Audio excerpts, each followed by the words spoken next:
अस्सलाम वालेकुम, आपको शहजाद व्लॉग में खुशामदीद कहता हूँ। आप मेरे इस चैनल पे कोई ना कोई नया मेहमान देखते हैं, कोई ना कोई शख्सियत देखते हैं।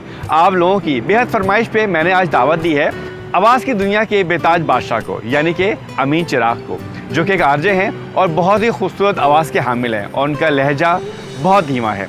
चले आइए आपको उनसे मिलवाते हैं। अस्सलाम वालेकुम। वालेकुम अस्सलाम शहजाद साहब, कैसे? ठीक ठाक। अमीन भाई आप कैसे? खैरियत से? अल्लाह का शुक्र, बहुत बहुत शुक्रिया आपने अपने व्लॉग में मुझे बुलाया। जी बिल्कुल, एक्चुअली आपके फैंस बहुत बेताब थे, आपके जो चाहने वाले हैं, जो आपके आवाज़ से गिरविदा हैं, उनकी मुझे बहुत रिक्वेस्ट आई कि मैं आपके साथ व्लॉग करूं और आपकी आवाज़ तो सुनते ही हैं, तो आपका चेहरा भी आज वो देखना चाह रहे थे, तो हमने फिर आप देख सकते हैं और इंटरनेट पे जब हम पोस्ट करते हैं तो वहाँ पर भी आपके फेस तो अवेलेबल रहते हैं और गुफ्तगू हम कलाम हो जाते हैं। जी बिल्कुल। कैसे सर आप? अल्लाह का शुक्र, खैरियत से। सबसे पहले मैं बहुत शुक्रिया अदा करना चाहूँगा, आपने टाइम निकाला और इस ये भी शो कर रहे थे, तो मैंने बहुत स्केड्यूल उनका बिज़ी था, तो मैंने उनसे रिक्वेस्ट की कि मुझे टाइम दें और आज इनसे कुछ बातें करते हैं। सर ये बताएं कि FM में आपका जो आवाज़ का आप जादू जगाते हैं और लोगों को अपना गिरविदा करते हैं, ये सिलसिला कब से चल रहा है? बहुत शुक्रिया आपका, इस काबिल समझा कि आपने मुझे जो है वो इतनी इज़्ज़त दी है। अलबत्ता मैंने 2020 में अपना शुरू किया था एज अ आरजे परफॉर्म करना, और तब से ये सिलसिला चल रहा है। आज चौथा साल है अल्हम्दुलिल्लाह, और कोशिश रहती है कि हम अपने लिसनर से बातचीत कर सकें। उनकी जो फरमाइशें आती हैं, छोटी मोटी रिक्वेस्ट होती है सॉन्ग्स की, वो हम प्ले कर सकें और उनसे बातें करने में मज़ा आता है। एक इंजॉयमेंट होता है, हर एक के ख़यालात जो है डिफरेंट होते हैं और उन ख़यालात से आप बहुत कुछ सीखते हैं। हम भी कोशिश करते हैं कि हम अपने एंड से जितना कुछ बता सकें, जितनी इन्फॉर्मेशन पास ऑन कर सकें, वो हम करें। अलबत्ता दूसरों से जितना सीखने में मज़ा है, वो उसमें मज़ा नहीं आता कि हम आपको बताते रहें। तो जनाब ये बताइए कि एक्सपीरियंस कैसा रहा, किस तरह के आपको लोग मिलते हैं, आप कॉल्स भी लेते हैं और लोग इतने, मैं तमाम सुनने वालों को और देखने वालों को बता दूं कि इतने लोगों को इश्तियाक है आपसे बात करने का, आपके साथ कॉल पे आने का, कि जिसकी कोई इंतहा नहीं। तो आपको किस तरह लगता है जब कॉल्स लोग करते हैं, इतना प्यार करते हैं, इतनी अपनी इतना अप्रिशिएट करते हैं? अच्छा, बहुत बहुत शुक्रिया, आपने इज़्ज़त इतनी दी है। अलबत्ता मेरी कोशिश रहती है कि हर लिसनर को, हर मैसेज करने वाले को, हर कॉलर को एंटरटेन किया जाए, लेकिन कहीं ना कहीं टाइम की लिमिटेशन होती है, तो उस वजह से हम सारी कॉल्स ले नहीं पाते। 100% मेरी कोशिश होती है कि हम मैसेजेस को ज़रूर शामिल करें, और आपके जो मैसेजेस हैं वो ज़ाहिर है जब आप एक प्लेटफॉर्म पे कर रहे हैं, इस प्लेटफॉर्म पे कर रहे हैं जहाँ आपको सुना जा रहा है, आपकी आवाज़ दूसरों तक पहुँच रही है, तो हम कोशिश करते हैं कि आपका मैसेज कंप्लीट रीड करें। अदरवाइज़ समटाइम ऐसा होता है कि कहीं टेक्निकल ग्लिच होता है तो हम उसको शामिल नहीं कर पाते। अलबत्ता जितने भी मैसेजेस हैं हम उसको पढ़ते ज़रूर हैं और उसको शामिल करके हमें बहुत ज़्यादा खुशी होती है कि आपसे जो मैसेजेस हम रिसीव करते हैं उसमें हम तो सीख रहे हैं, लेकिन साथ साथ हम दूसरों को भी सिखा रहे हैं कि आपका मैसेज के ज़रिए कोई ऐसा शख्स जो आपका रेडियो सुन रहा है, आपका मैसेज सुन रहा है, वो कुछ ना कुछ सीख करके जाए। अच्छा, आप हवा के दोष पे सफ़र करते हैं और आपके साथ आपके सुनने वाले भी हवा के दोष पे सफ़र करते हैं। मुझे बताइए कि आवाज़ का कितना ताल्लुक़ है? आवाज़ का बहुत ही गहरा ताल्लुक़ है, क्योंकि वंस आपकी आवाज़ सामने वाले शख्स को मुतासिर नहीं कर रही, तो शायद वो आपका रेडियो चैनल या आपकी आवाज़ लेफ़्ट ओवर करके छोड़ करके चला जाएगा और फिर दूसरे आरजे को या दूसरे चैनल को स्विच ऑन कर देगा। तो कोशिश करनी चाहिए कि आपकी आवाज़ बिल्कुल क्लियर हो, और क्लियर के साथ इस चीज़ को इंश्योर किया जाए कि हम जो अल्फाज अदा कर रहे हैं उसकी अदायगी प्रॉपर हो। अगर अदायगी प्रॉपर नहीं है और आप अपने जुमलों में, अपने अल्फाजों में क्लियर नहीं है, तो शायद कहीं ना कहीं आप लोगों का दिल नहीं जीत पाएंगे।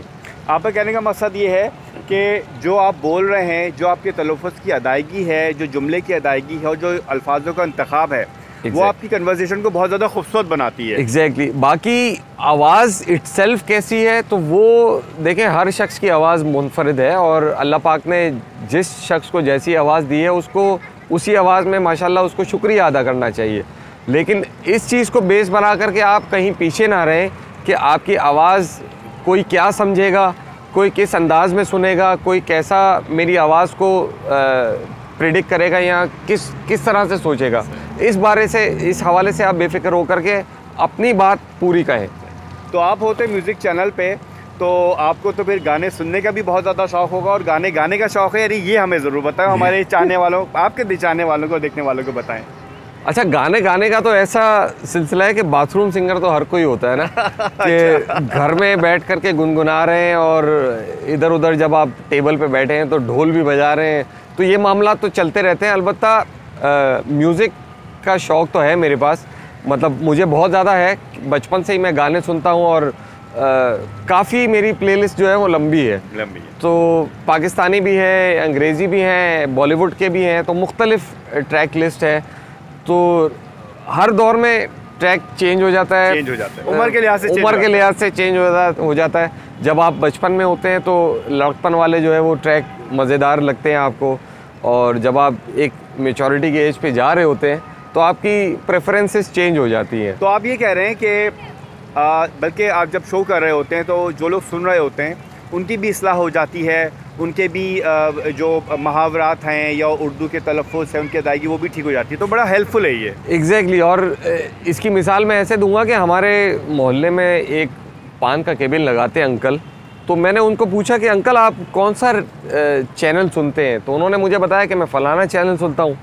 तो मैंने कहा कि यार मैं भी अंकल रेडियो शो करता हूँ, तो मुझे उन्होंने बोला कि यार कौन सा चैनल करते हो, तो मैंने उनको अपना बताया कि मैं इस चैनल पे आता हूँ। तो उन्होंने कहा कि मैं आपको सुनूंगा क्योंकि आपकी आवाज़ और आपका अंदाज़ बयां मुझे बड़ा अच्छा लगता है। जब मैं उनसे भी हम कलाम होता हूँ, बातचीत करता हूँ, गुफ्तगू करता हूँ, तो ज़ाहिर है जब आप किसी को इस चीज़ में इम्प्रेस करते हैं कि अपनी अदायगी अपने अल्फाजों से, तो वो कहीं ना कहीं उसके दिल में बात रह जाती है। वैसे तो आप इतना मसरूफ़ रहते हैं, आप एज आरजे भी हैं, रेडियो शो करते हैं, इसके अलावा प्राइवेट सेक्टर में जॉब भी करते हैं, और क्या क्या मसरूफियत और क्या क्या करते हैं, किस तरह वीकेंड गुजारते हैं, आपके चाहने वालों को, आपके सुनने वालों को ये तो बताएं आप। अच्छा, मेरी मसरूफियात कुछ ऐसी हैं कि सेहत पहले आएगी, और सेहत से मुराद ये है कि अपनी फ़िटनेस का, अपने हेल्थ का आपने ख्याल रखना है, क्योंकि जैसे ही आप 30 क्रॉस करते हैं, आप एज बढ़ते जाती है, तो आपकी एक्टिवनेस जो है ना ख़त्म नहीं होनी चाहिए। तो कोशिश करें कि अपनी ज़िंदगी में एक्सरसाइज को ज़रूर रखें। मेरी कोशिश होती है कि हफ्ते में 4 दिन एक्सरसाइज ज़रूर करूं, और उन एक्सरसाइज में कमोबेश मिनिमम 5 किलोमीटर का रन, और वीकेंड पे तो 10 किलोमीटर और 10 किलोमीटर के 2 रन ज़रूरी है। 2 बार मैं रनिंग करता हूं वीकेंड पर, सैटरडे संडे 10-10 किलोमीटर की, और उसके बाद सुबह में जब रनिंग करके आता हूं उसके बाद ज़ाहिर है यहाँ के लिए आने के लिए तैयारी करनी है और यहाँ के लिए पहुँचना है, रेडियो शो में पहुँचना है। सुबह के शो होता है, उसके बाद में जा कर के लंच का सिलसिला होता है। लंच के बाद घर में ज़ाहिर है बच्चे हैं, तो बच्चों के साथ टाइम स्पेंड करो, और फिर शाम में कहीं आउटिंग का प्रोग्राम हो जाता है तो इसलिए आउटिंग में निकल जाते हैं। फिर वीकेंड पे ज़ाहिर है थोड़ा लेट हो जाता है, तो लेट अराइवल के बाद बच्चों के साथ डिनर विनर, ये मामला तो है करके। तो जनाब ये तो रूटीन आपके बहुत ही चहीते और लाडले आरजे की जिन्होंने आपके साथ शेयर की। अच्छा, कुछ मैसेज देना चाहेंगे वो लोग जो कि आवाज़ की दुनिया में आना चाहते हैं, वो लोग जो कि रेडियो पे अपनी आवाज़ का जादू जगाना चाहते हैं, तो उन कुछ नए कमर्स को कुछ मैसेज देना चाहेंगे आप? हाँ, न्यू कमर्स के लिए यही मैसेज है कि अपना कंटेंट स्ट्रॉन्ग रखें। आपके पास आवाज़ ज़रूर होगी, आपके पास कहने के लिए अल्फाज भी होंगे, लेकिन बात यह है कि आप जिस मौजू पर बात करने जा रहे हैं वो कंटेंट है आपके पास या नहीं है।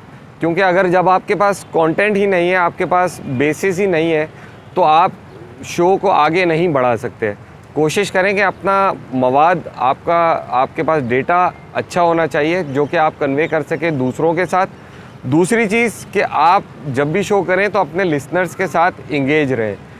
अक्सर औकात होता ये है कि आदमी जो भी आरजे होते हैं वो लिसनर्स के साथ डिस्कनेक्ट हो जाते हैं, या उनके मैसेजेस या कॉल्स इग्नोर हो जाती हैं या मिस हो जाती है।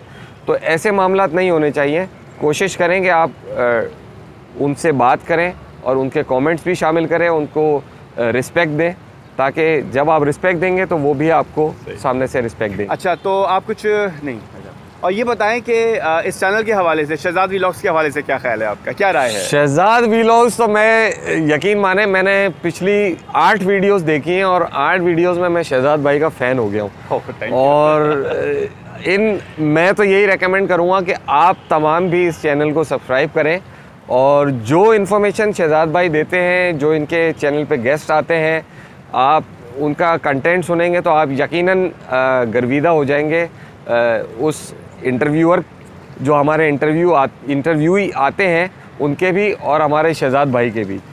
चलिए सर, बहुत बहुत शुक्रिया, थैंक यू सो मच, आपने टाइम दिया।